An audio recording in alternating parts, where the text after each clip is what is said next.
चलिए आज फिर मैं आपके सामने एक और टॉपिक लेकर के आई हूँ और कुछ रीजंस थे जिसकी वजह से कल मैं एक वीडियो अपलोड नहीं कर पाई। और आज के टॉपिक को स्टार्ट करने से पहले मैं आपको कुछ बताना चाह रही हूँ कि जैसे आपकी यूपी टेट और सी टेट का एग्ज़ाम आने वाला है, तो उसमें आपको अपने साइकोलॉजी नोट्स को बनाने के लिए मतलब आपको एक्स्ट्रा ना एफर्ट डालना पड़े या एक्स्ट्रा स्ट्रेस ना लें, तो आप अभी से ही नोट्स प्रिपेयर करना शुरू कर दीजिए। जैसे जैसे मैं आपको वीडियो प्रोवाइड करा रही हूँ आप उसके नोट्स बनाइएगा, जिससे लास्ट टाइम पे आपको कोई कंफ्यूजन ना हो। और दूसरी बात, जिन लोगों को ये कंफ्यूजन है कि यूपी टेट और सी टेट में क्या सिलेबस आता है, तो आप कमेंट बॉक्स में लिख सकते हैं, मैं आपको क्लियर कर दूंगी कि यूपी टेट में क्या आता है, सी टेट में क्या आता है। आपको पता होना चाहिए कि यूपी टेट का जो प्राइमरी लेवल है उसमें 30 मार्क्स की आपकी साइकोलॉजी ही आती है। ऐसी आपका सी टेट में भी 30 मार्क्स की साइकोलॉजी आती है प्राइमरी लेवल में। उसमें क्या होता है, 50 मार्क्स की आपकी पेडागोगी आ गई और 15 मार्क्स की आपकी साइकोलॉजी के क्वेश्चंस हो गए। तो आप अपने क्वेश्चंस और अपने जो नोट्स हैं उनको प्रिपेयर करके चलिए। और अगर आपको कोई भी डाउट है या कोई भी आपको लगता है कि इस चीज़ को ये आपको क्लियर नहीं है, तो आप कमेंट बॉक्स में लिख सकते हैं, कोई प्रॉब्लम नहीं है। और जिन लोगों ने मुझे कल कमेंट्स बॉक्स में सजेशन दिया है, thank you so much. I will improve all the your whatever you are giving the suggestion. ठीक है, थैंक यू। और आज चलिए हम अपना टॉपिक स्टार्ट करते हैं। आज का टॉपिक है हमारा ले वाई गोत्स्की। ठीक है, वाइगोत्स्की कौन थे? हम सब जानते हैं ये एक मनोवैज्ञानिक थे, लेकिन ये कहाँ के रहने वाले थे? ये कहाँ से मतलब इनको कहाँ से न जाना जाता है कि कहाँ के रहने वाले थे? आप एक शॉर्ट ट्रिक से बताती हूँ आपको। वैसे ये रूस के रहने वाले थे, लेकिन आप इसको याद रखना कि जब एक बच्चा रूठ जाता है, ठीक है, आपने किसी से लव किया और आपकी मम्मी ने क्या किया, आपको डांटा, तो आप क्या जाएंगे? रूस। जब आपने लव किया तो आपकी मम्मी ने डांटा, तो आप क्या जाएंगे? रूस जाएंगे। तो ऐसे याद रखना, ले वाइगोत्स्की कहाँ के थे? रूस के थे। इन्होंने एक सिद्धांत दिया है अपना, जिसको बोलते हैं सामाजिक सांस्कृतिक विकास का सिद्धांत। इसका मतलब आपको समझ में आया कि ये क्या कहना चाह रहे हैं? इन्होंने बोला है कि बच्चे का जो विकास होता है समाज में रह के कैसे होता है। तो आपको इस बात को बिल्कुल माइंड में सेट कर लेना है कि जो ले वाइगोत्स्की जी थे, उन्होंने कहा है कि बच्चे का सर्वाधिक विकास जो होता है वो समाज में रह करके होता है। बच्चे का सामाजिक सांस्कृतिक विकास भी समाज में रहकर ही होगा। जब बच्चा अपने समाज में रहकर अपने वयस्कों या समवयस्कों के साथ पारस्परिक क्रियाएं करेगा या आंतरिक क्रिया करेगा, तब उसका विकास होगा। या इंटरेक्शन करेगा जब अपने से बड़े लोगों के लिए या बड़े लोगों के साथ, तब होगा। या क्या करेगा? समाज के लोगों के साथ बैठेगा उठेगा, समाज के लोगों के साथ बातें करेगा, समाज के लोगों के साथ घुलेगा मिलेगा, तो तब उसका क्या होगा? विकास होगा। एक चीज और देखना, अगर आपको ये कहीं भी लिखा मिल जाए कि सामाजिक, उन्होंने एक चीज और बोला है कि अंतक्रियाएं और अंतवाक, अगर आपको कहीं मिल जाए कि बच्चे का जो विकास होगा अंतक्रियाएं और बच्चे का जब अंतवाक करेगा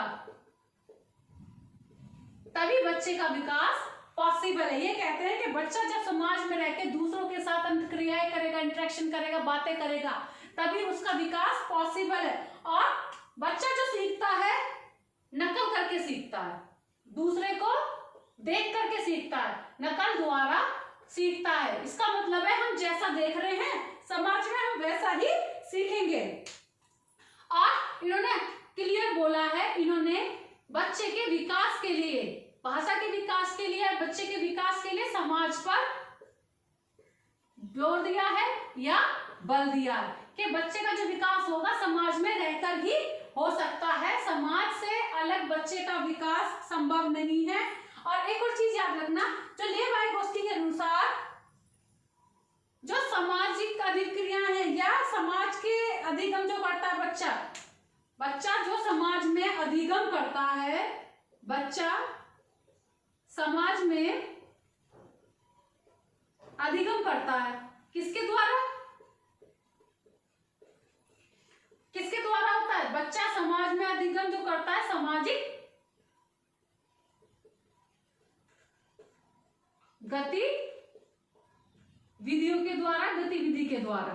क्लियर है? इसको इन्होंने क्या नाम दिया है? सामाजिक गतिविधि। और बच्चे के जो भाषा का विकास की भूमिका होती है वो किसकी होती है? इन्होंने बोला है बच्चे के जो भाषा के विकास में भूमिका है, भाषा के विकास में महत्वपूर्ण भूमिका किसकी बताई है? इन्होंने बोला है कि बच्चे के विकास में सबसे महत्वपूर्ण भूमिका किसकी है? समाज की। क्लियर? अब मैं थोड़ा सा इनको एक बार रिवाइज करा देती हूँ कि इन्होंने क्या क्या कहा है। बच्चा अपने वयस्कों और समवयस्कों के साथ अंतरक्रिया करके ही सीखता है। पहला पॉइंट इन्होंने ये कहा है। दूसरे मैंने बोला कि समाज के साथ, समाज के लोगों के साथ उसको इंटरेक्शन करना बहुत जरूरी है बच्चे को। जब तक वो अंतक्रिया अंतवाक नहीं करेगा बच्चे का विकास नहीं होगा। बच्चा जो सीखता है नकल करके सीखता है। उन्होंने क्या किया है? समाज पर जोर दिया है, समाज पर बल दिया है। बच्चा समाज में अधिगम जो करता है सामाजिक गतिविधियों द्वारा करता है। भाषा का विकास जो होता है बच्चे का, उसके लिए महत्वपूर्ण भूमिका किसकी है? समाज की। तो ये सब चीजें आई होप आपको क्लियर होंगी। इसके बाद हम जो बात करेंगे, इसके बाद हम बात करते हैं अब कि बच्चे का सामाजिक संस्कृति विकास तो होता है, लेकिन विकास के ऊपर जो बच्चे का विकास होगा वो तीन चीजों का उस पर बहुत इफेक्ट पड़ता है। पहला समाज का, दूसरा संस्कृति का, और तीसरा भाषा का। ये चीजें तो बच्चा अर्जित करता है समाज में रहकर। अब विकास में क्या क्या होगा? समाज में रहकर। समाज कौन होता है? समाज होता है आपका परिवार। सबसे पहला जो होता है समाज आपका परिवार होता है, फिर आपका आस पड़ोस में आपका समूह, विद्यालय,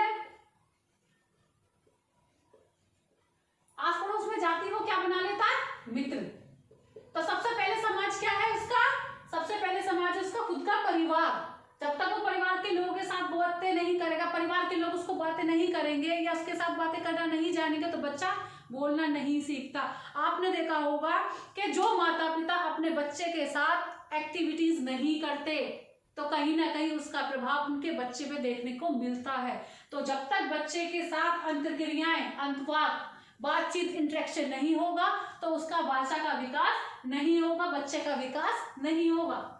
ठीक है? तो परिवार के बाद बच्चा क्या जाता है? आस पड़ोस में जाता है। आस पड़ोस में जाके क्या बनते हैं? उसके मित्र बनते हैं। मित्र के बाद बच्चे क्या बना लेते हैं? एक समूह बना लेते हैं। और समूह बनाने के बाद बच्चे क्या जाते हैं? विद्यालय में जाते हैं या कहीं वो जॉब करते हैं। ये सब क्या है? विद्यालय के बाद कॉलेज में जाते हैं। तो ये क्या है उसका? ये क्या है? समाज है। इस समाज में रहकर ही बच्चे का विकास होता है। अब आई बात संस्कृति की। संस्कृति क्या होती है? हर एक राज्य की अपनी एक संस्कृति होती है। उस संस्कृति को क्या बोलते हैं? बौद्धिक अनुकूलन। क्लियर? हर एक जगह की अपनी भाषा होती है। कोई हिंदी बोलता है, कोई इंग्लिश बोलता है, कोई मराठी बोलता है, कोई पंजाबी बोलता है। तो बच्चा कहाँ से सीखता है? समाज से, अपने परिवेश से, अपनी संस्कृति से भाषा का विकास होता है। क्लियर है? आई होप ये चीजें आपको क्लियर होंगी। अब भाषा में भी उन्होंने बताया कि भाषा होती तो है विकास, लेकिन भाषा के भी दो विकास बताएं। भाषा किन तरीकों से हो सकता है भाषा का विकास बच्चे में? एक तो होता आंतरिक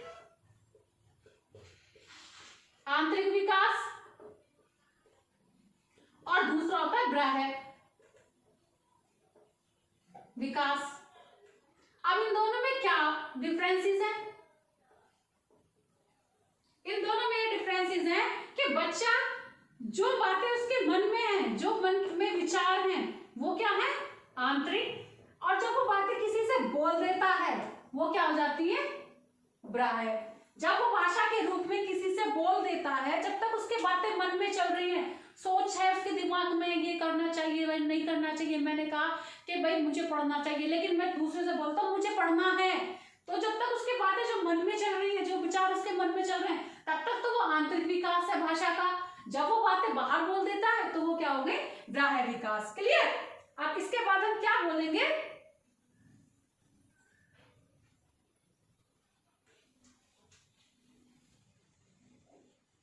एक चीज और बोलना चाहूंगी कि वाइगोत्स्की जो बोलते हैं कि जो बच्चे का संज्ञानात्मक, भावात्मक और क्रियात्मक, संज्ञानात्मक, भावात्मक और क्रियात्मक जो विकास होगा, या जो उसका जो जितना भी डेवलपमेंट होगा, किसके होगा?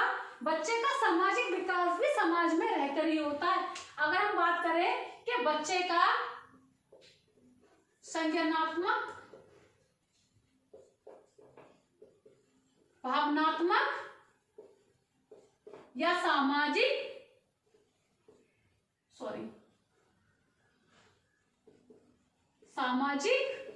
विकास कहाँ होगा? समाज के द्वारा। ये बच्चे के समाज पे डिपेंड करता है, उसका समाज संज्ञानात्मक, भावात्मक और सामाजिक विकास कैसा होगा। क्लियर? अब इसके बाद हम थोड़ा सा बात करेंगे कि इन्होंने दो कॉन्सेप्ट दिए हैं, वाइगोत्स्की ने क्या दिए हैं? दो कंसेप्ट दिए हैं। इन कंसेप्ट में क्या दिया है? पहले नंबर पे आता है ZPD और इधर आता है आपका स्कैफोल्डिंग।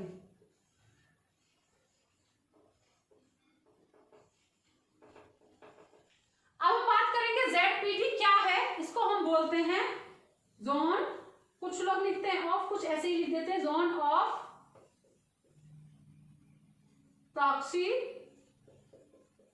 Proximal development. इसको हिंदी में बोलते हैं हम समीप या पास या निकट का क्षेत्र। क्लियर है? क्या बोलते हैं इसको? समीप या पास, निकट का क्षेत्र। क्लियर? अब एक इसमें दूसरा जो है, इसको बोलते हैं हिंदी में ढांचा। कुछ लोग इसे पहाड़ के नाम से भी जानते हैं और कुछ बोलते हैं सहारा। स्कैफोल्डिंग का मतलब होता है सहारा देना।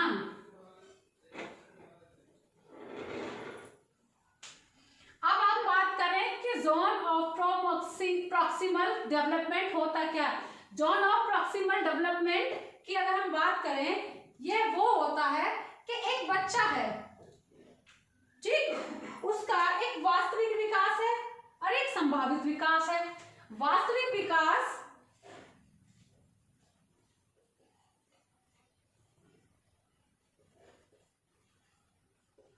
एक होता है संभावित।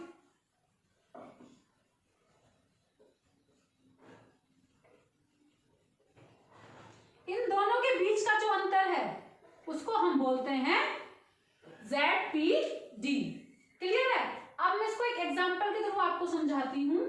आपने अब जैसे यूपी टेट का एग्जाम आ रहा है, यूपी टेट या सी टेट जो भी आप एग्जाम देने वाले हैं, आप मार्क्स कितने गेन करते हैं?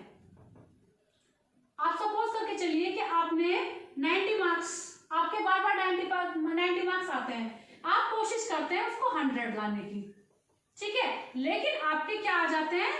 120। तो ये 120 और 90 के बीच का जो अंतर है इसको हम बोलते हैं ZPD। कि वास्तविक क्या है और संभावित क्या है, उसके बीच का जो अंतर है उसको हम बोलते हैं ZPD, zone of proximal development. इसके बाद स्कैफोल्डिंग क्या होती है? इसमें एक वर्ड होता है MKO, MKO का मतलब है मेंबर, नॉलेजेबल, अदर।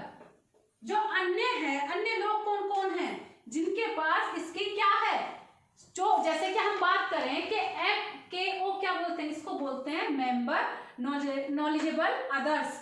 इसको हिंदी में क्या बोलते हैं, अन्य जानकार या अधिक अन्य। इसको हिंदी में बोलते हैं अधिक अन्य जानकार। इंग्लिश में बोलते हैं मेंबर, नॉलेजेबल, अदर। अब स्कैफोल्डिंग में मैंने इसको क्यों बताया आपको पहले, ये स्कैफोल्डिंग का मतलब क्या होता है। स्कैफोल्डिंग का मतलब वो होता है कि जो वो व्यक्ति या वयस्क लोग जो आपको टेम्परेरी सहारा देते हैं, जो आपकी मदद करते हैं, उसको हम बोलते हैं स्कैफोल्डिंग। ये अन्य लोग कौन हो सकते हैं, आपके परिवार वाले, आपके बड़े भाई बहन, आपके मित्र, आपके सहयोगी या आपके परिवार वाले, आपके अध्यापक। जैसे मैं ही एक अपना एग्जांपल ले लूं, मैं आपको क्या दे रही हूं, एक टेम्पररी हेल्प कर रही हूं, टेम्पररी क्या दे रही हूं, आपको सहारा दे रही हूं, ठीक है, जिससे आप अपने गोल को अचीव कर लें। जब किसी को किसी की मदद, जैसे आपको कोई क्वेश्चन नहीं समझ में आ रहा तो मैंने आपकी हेल्प करी, तो वो क्या है, स्कैफोल्डिंग, क्योंकि मैं जो आपकी मदद कर रही हूँ वो टेम्पररी है, परमानेंट नहीं है। तो इस तरीके की जो हेल्प होती हैं, उनको जो मदद की जाती है हमारे वयस्क बड़ों के द्वारा, जिनको अधिक नॉलेज है, जो इसके बारे में ज्यादा जानकारी रखते हैं, इसलिए इसको बोलते हैं MKO, अधिक अन्य जानकार, जो उसके बारे में अधिक नॉलेज रखते हैं, चाहे वो आपका परिवार हो, आपके मित्र हो, आपके भाई हो, बहन हो, अध्यापक हो, जो आपको क्या देते हैं, सहारा देते हैं, कैसा, टेम्परेरी, उसको बोलते हैं स्कैफोल्डिंग। क्लियर है। अब आई थिंक इसके बारे में आपको सारा क्लियर होगा। अगर इसके बारे में अभी भी आपको कोई डाउट हो तो आप मुझसे कंफर्म कर लीजिएगा। और एक और चीज है, इन्होंने एक कक्षा के ऊपर दो सिद्धांत दिए हैं, एक तो है आपका रेसिप्रोकल और दूसरा कोलैबोरेटिव। इन्होंने दो सिद्धांत दिए हैं किसके, कक्षा के ऊपर। अब मैं इसको आपको एक थोड़ा सा रिव्यू दोबारा दे देती हूँ। इन्होंने क्या दिए थे, कंसेप्ट दिए थे, इन्होंने विकास के दो क्षेत्र दिए हैं, विकास के क्षेत्र, इन्होंने दो विकास के क्षेत्र दिए हैं। पहला है ZPD, जिसको बोलते हैं जोन ऑफ प्रॉक्सिमल डेवलपमेंट, जिसको हिंदी में बोलते हैं समीपस्थ या पास, निकट का क्षेत्र। इसमें क्या होता है, बच्चे का जो वास्तविक विकास होता है या संभावित, जो हम क्षमता का, वो जितनी जैसे संभावित में ऐसे बोलते हैं अधिगम की क्षमता, जो वो क्षमता रखता है, उसके अंतर को, बीच के अंतर को क्या बोलते हैं, बीच के अंतर को बोलते हैं ZPD।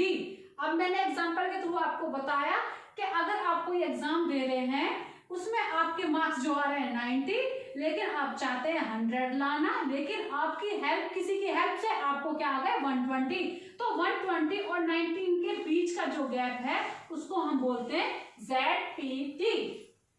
दूसरा इसमें स्कैफोल्डिंग। स्कैफोल्डिंग में जानने से पहले हम MKO को जानते हैं। इसको MKO की फुल फॉर्म है मेंबर, नॉलेजेबल, अदर्स। अधिक, हिंदी में बोलते हैं अधिक अन्य जानकार। अधिक अन्य जानकार कौन होते हैं, आपका परिवार, आपके बड़े भाई बहन, आपके साथ के लोग, या आपके मित्र, या आपके अध्यापक, जो आपको क्या देते हैं, एक टेम्परेरी हेल्प देते हैं, सहारा देते हैं, आपको मदद करते हैं। तो वो मदद जो आपके बड़े, आपके वयस्क आपको मदद करते हैं किसी चीज को अचीव करने में, वो क्या कहलाती है, स्कैफोल्डिंग। आई होप आपको ये सब चीजें क्लियर होंगी। अगर इस चीज के बाद भी आपको कोई भी डाउट हो तो आप कमेंट बॉक्स में लिख देना, मैं नेक्स्ट वीडियो में उसको क्लियर करूंगी। बस आपको ये माइंड में रखना है कि वाई गोष्ठी जो होते हैं, इनके सिद्धांत से ही आपको समझ में आ जाएगा कि इन्होंने जो बच्चे के भाषा या विकास पे जोर दिया है, उसमें सबसे ज्यादा महत्वपूर्ण भूमिका किसकी बताई है, समाज की। उन्होंने बोला है कि जब तक हम समाज के साथ नहीं रहेंगे तो हमारा क्या नहीं हो सकता, विकास नहीं हो सकता। अब इसका फोल्डिंग की बात ही ले लो, जब तक हम, अधिक अन्य लोग कौन है, ये हमारा समाज ही तो है। जब तक हम इनके साथ इंटरेक्शन नहीं करेंगे तो क्या होगा कि हम अपने गोल को अचीव नहीं कर सकते, हमारा विकास पॉसिबल ही नहीं है। अब हम बड़े होते हैं, हमारे माता पिता ही तो हमें बताते हैं, उनके साथ ही तो हम इंटरेक्शन करते हैं, तभी तो हम चीजें सीखते हैं, हमारा विकास तभी तो होता है। तो इनका कहना है, जब तक हम समाज के साथ अंतक्रिया नहीं करेंगे, समाज के साथ बात नहीं करेंगे, समाज के साथ इंटरेक्शन नहीं करेंगे, तब तक हमारा विकास नहीं होता। और जो बच्चे का अधिगम होता है, जो विकास होता है, वो समाज की ही एक गतिविधि है। क्लियर है? तो थैंक यू सो मच। अगर इसके बाद भी आपको अगर कोई डाउट हो तो आप मुझसे कंफर्म कर लीजिएगा। ओके।